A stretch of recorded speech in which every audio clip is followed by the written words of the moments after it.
मैं अभी राजघाट गया था सभी साथियों के साथ। महात्मा गांधी की समाधि पे हम लोगों ने श्रद्धांजलि दी। गांधी जी ने इस हमारे देश से तानाशाही का अंत किया था, वो हमारे लिए प्रेरणा स्रोत हैं। उसके बाद हम कनॉट प्लेस गए, हनुमान मंदिर, वहाँ पे हमने हनुमान जी के मंदिर में जाके हनुमान जी का आशीर्वाद लिया। 4 तारीख को भी मंगलवार है,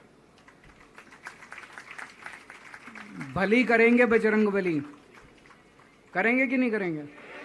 बोल बजरंगबली की।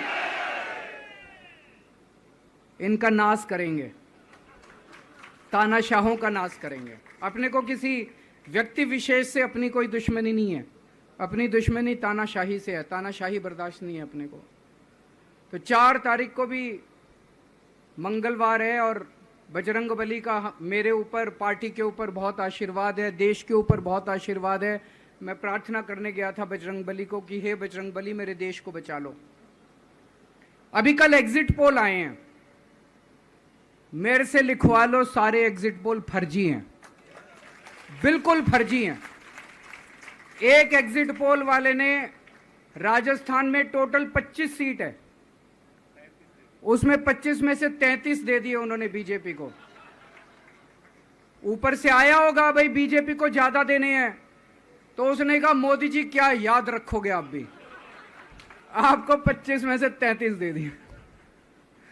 तो पूरा का पूरा फर्जी है, पूरा एग्जिट पोल फर्जी है। लेकिन असली मुद्दा ये है, इनको गिनती से 3 दिन पहले फर्जी एग्जिट पोल कराने की क्या जरूरत थी, ये समझने वाली बात है। मेरे को भी समझ नहीं आया। कई सारे लोगों की कई सारी बातें चल रही हैं।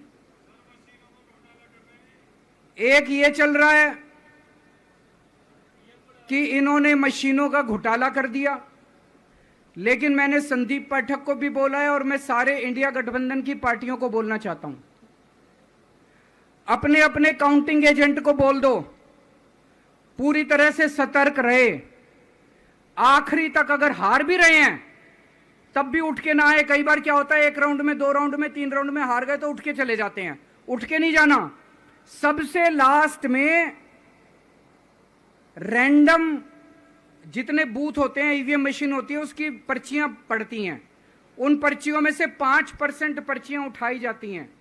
उन 5% ईवीएम की मैचिंग वीवीपैट की स्लिप से कराई जाती है।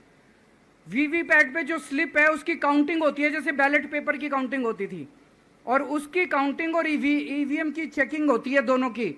एक भी मशीन अगर मैच ना करे तो वहां चुनाव रद्द कर दिया जाता है। तो अगर आपने ये चेकिंग कर ली वहां पे, तो इसका मतलब फिर ईवीएम का घोटाला हम बचा सकते हैं। फिर ईवीएम के घोटाला अगर कर रखा इन्होंने तो हम उसको एक्सपोज कर सकते हैं।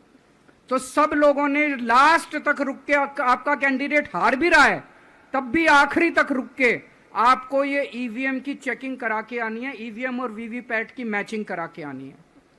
एक थ्योरी ये चल रही है कि इन्होंने इतना ज्यादा सीटें इसलिए दिखाई क्योंकि इनके लोगों ने शेयर मार्केट में इन्वेस्ट कर रखा है, और कल जब शेयर मार्केट खुले तो बम्पर होगा, तो ये अपने शेयर बेच बाच के खुद तो निकल लेंगे। बाकी एक थ्योरी ये चल रही है कि अफसरशाही पे दबाव डालने के लिए अगले 3 दिन में अफसरों से उल्टे सीधे काम कराने के लिए एक माहौल बना दिया गया। भाई आ तो हम ही रहे हैं, तो हमारी बात मानो, उल्टे सीधे काम करो, काउंटिंग में गड़बड़ कराएंगे, सब कुछ करेंगे। लेकिन फिर से मैं कह रहा हूं, अपने को, अपने काउंटिंग एजेंट, एआरओ, सब आरओ, सब लोगों को अपने को ट्रेन करके भेजना है और अपने को चौकन्ना रहना है। बाद में हम कहते रहे इन्होंने ये कर दिया, उसका कोई फायदा नहीं होगा। अभी अपने को चौकन्ना रहना है। एक थ्योरी ये चल रही है कि अगर इन्होंने कल ही कम सीट दिखा दी होती एग्जिट पोल वालों ने, तो हो सकता है कि इन दोनों के खिलाफ आरएसएस में और बीजेपी में कल ही बगावत शुरू हो जाती। 4 तारीख तक इंतजार ही नहीं होता, हो सकता है। तो कई सारी थ्योरी चल रही हैं, लेकिन अपने को सतर्क रहना है, चौकन्ना रहना है। मेरा अपना मानना है कि 4 तारीख को इनकी सरकार नहीं बन रही है। ये एग्जिट पोल से घबराने की जरूरत ही नहीं है, माइंड गेम है इनका, माइंड गेम खेल रहे हैं आपको डिस्करेज करने के लिए, डिप्रेशन में डालने के लिए। बिल्कुल नहीं जाना। आप उससे जाओ कि आप जीत रहे हो, आप अपने उस कॉन्फिडेंस से जाओ कि आप जीत रहे हो, और आखिरी तक आपको बैठे रहना है, किसी भी हालत में बैठे रहना है आपको। हमें हर एक को लड़ना पड़ेगा। ये चुनाव किसी पार्टी का या किसी नेता विशेष का नहीं है, ये चुनाव इस देश को बचाने के लिए है, इस देश में जनतंत्र को बचाने के लिए है। जिसके लिए भगत सिंह, गांधी जी सब लोग लड़े थे, वही माहौल आज है। जिस तरह से हमने अंग्रेजों को हटाया था, आज इस सत्ता को अपने को हटाना है। तो मैं सभी आप सब लोगों का, सभी साथियों का बहुत बहुत शुक्रिया अदा करना चाहता हूं। बहुत साथ मिला आप लोगों का इन 21 दिनों में। अब जब भी मैं लौट के आऊंगा फिर मिलेंगे आप लोगों से, तब तक के लिए अलविदा।